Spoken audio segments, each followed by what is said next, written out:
నిరాశ, దుఃఖం అన్నీ ఉన్నాయి. కానీ ఇరుకు మార్గం ఎలా ఉంది? ఇరుకు ఉంటుంది. ఇబ్బందులు వస్తాయి, కష్టాలు వస్తాయి, శ్రమలు వస్తాయి, దేవుడు కాపాడతారు. అలా ఉంటుంది ఇరుకు మార్గాలు. దీనికి ఇంపార్టెంట్ మార్గం ఏంటంటే ఇరుకు మార్గం.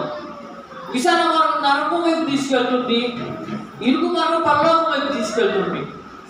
ఎప్పుడైతే మనం ఇరుకు మార్గంలో ఉన్నామో తెలిసిందో జాగ్రత్త పడాలి. ఎందుకంటే అపవాదం ఉంటుంది చెడగొట్టడానికి మన ఆత్మీయ జీవితాన్ని. విశాల మార్గంలో అపవాదికి ఇష్టమైన మార్గం అది. ఎందుకు చెడగొట్టింది మనుషుల్ని? దేవుడు అంటారు, మీరు చంపేవాళ్ళకు భయపడద్దు, ఆత్మీయంగా చంపేవాళ్ళకు భయపడద్దు అన్నాడు. ఆత్మీయ అంటే చెప్పండి, ఆత్మీయ జీవితం అంటే యేసు నమ్మి నడవడం. వాళ్ళకి భయపడమన్నారు. ఎందుకంటే అది నరకంకి దారి తీస్తుంది. అయ్యో ఎంతో శ్రమ నరకంలో, ఒకడు లేడు కాపాడటానికి. అది కనపడేది ఒకటి విశాల మార్గం, ఇరుకు మార్గం తెలీదు. అది చెప్పేది ఒకటి సువార్త. అది యేసు ద్వారా ఈ లోకానికి వచ్చింది. హల్లెలూయా. ఈ లోకానికి వచ్చింది అది యేసు ద్వారా. మనకు తెలీదు, ఎప్పటికీ తెలియదు. ఒకడు నీతిమంతుడు లేడని బైబిల్ చెప్తుంది. అందరూ విశాల మార్గంకి వెళ్తారు, కానీ ఇరుకు మార్గం వైపు రాదు. అందుకు దేవుడు మన కోసం వచ్చింది భూమి మీద. హల్లెలూయా. ఆ ఇరుకు మార్గంలో ఏముంది, ఎలా వెళ్ళాలి, ఏం చెయ్యాలో మొత్తం చెప్పి దేవుడు యేసు. ఆయన లేకపోతే ఏమయ్యేది? ఈరోజు అందరూ నాకు తెలియవాళ్ళు.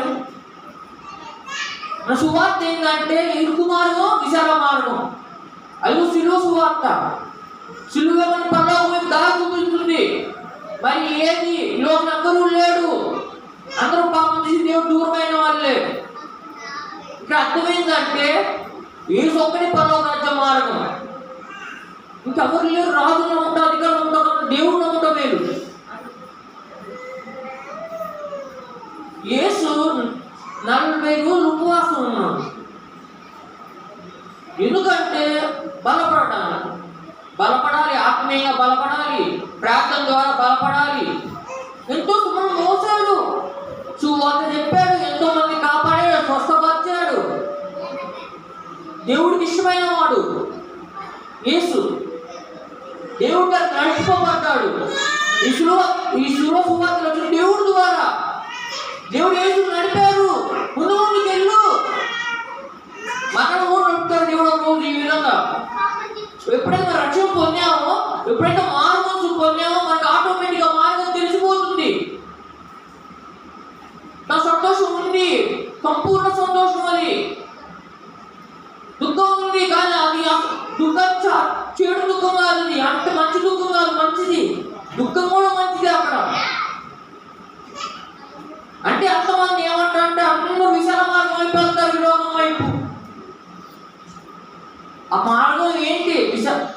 విశాల మార్గం, ఇరుకు మార్గం ఏంటి? దాంట్లో ఏముంటాయి, ఏం జరిగిందో చెప్పింది ఒకటే ఒకడు, యేసు ఒకడే. ఇంకెవరు చెప్పలేదు లోకంలో. అది మన కోసం మరణించి తిరిగి లేచాడు. ఒకవేళ యేసు మరణించకపోయి మనం ఎక్కడుండే వాళ్ళం? యేసు ఎప్పుడైతే మన కోసం మరణించామో సంతోషపడాలి ఈ లోకంలో. అది ఇరుకు మార్గం వెళ్తున్నాం కాబట్టి బైబిల్ చెప్తుంది, ఎప్పుడైతే మీరు ఇరుకు మార్గం వెళ్తున్నారు కష్టాలు బాధలు వస్తాయి, అనుభవించాలి వాటిని. అదే సువార్త, శిలువ సువార్తది.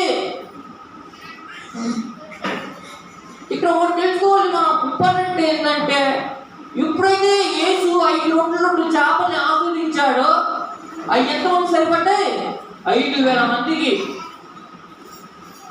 శిలువ మార్గంలో ఇంత ఆశీర్వాదం ఉంటుంది మన దగ్గర.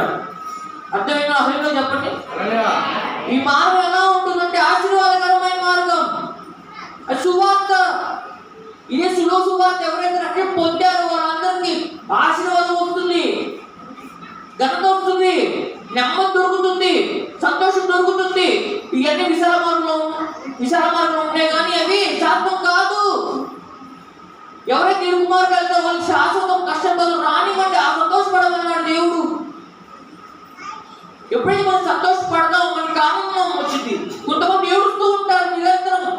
ఈ మార్గం మన మార్గం ఏంటంటే పరలోకం గుర్తుపెట్టుకోవాలి. విశాల మార్గం ఏంటి?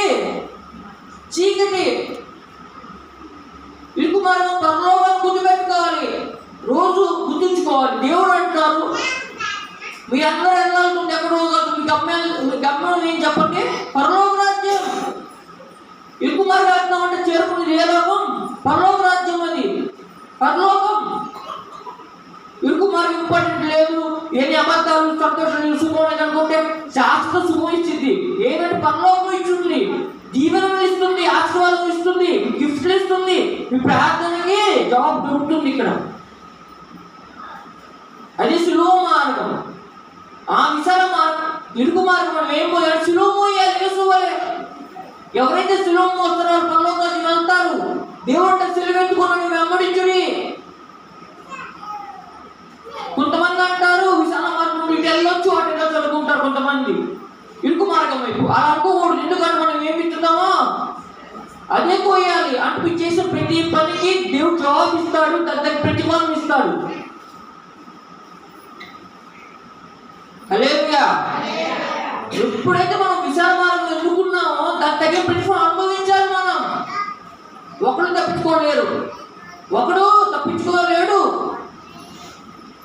ఎప్పుడైతే మనం ఇరుకు మార్గంలో వెళ్తూ ఉంటామో దానికి ప్రతిఫలం ఇస్తాడు. ఏం చెప్పండి? ఘనత, సంతోషం.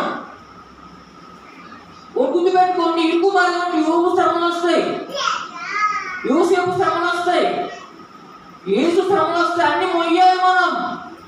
అది సంతోషంగా మొయ్యాలి మనం నిరంతరం. హల్లెలూయా. ఎప్పుడైతే ఈ సంతోషంగా మనం మోస్తామో మన తగిన ప్రతిఫలం ఇస్తాడు ఖచ్చితంగా. హల్లెలూయా. మన ఈ నిరంతరం యేసు వైపు చూడమన్నాడు దేవుడు. పడిపోకూడదు. విశాల మార్గం మొత్తం నరకం వైపు దాటిస్తుంది, ఇరుకు మార్గం పరలోకం వైపు వస్తుంది. దాని మార్గం వేస్తే ఎవరైతే యేసు తీక్షణ వదిలితో పరలోకం చేరుకుంటారు. ఇరుకు మార్గంలో వాళ్ళు చూడరు, పడిపోతారు. మళ్ళీ చూస్తూనే ఉండాలి నిరంతరం. ఎవరి వైపు? యేసు వైపు. ఒకరు అందరూ పడిపోతారు ఊరుకునే. అందరు తొక్కేసి తప్పవారిని చంపేసింది పట్టలేదు.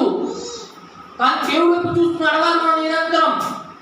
అప్పుడు పరలోక రాజ్యాన్ని చేరుకుంటాం. ఈ వాక్యం దేవుడు జీవించును గాక. ఆమేన్.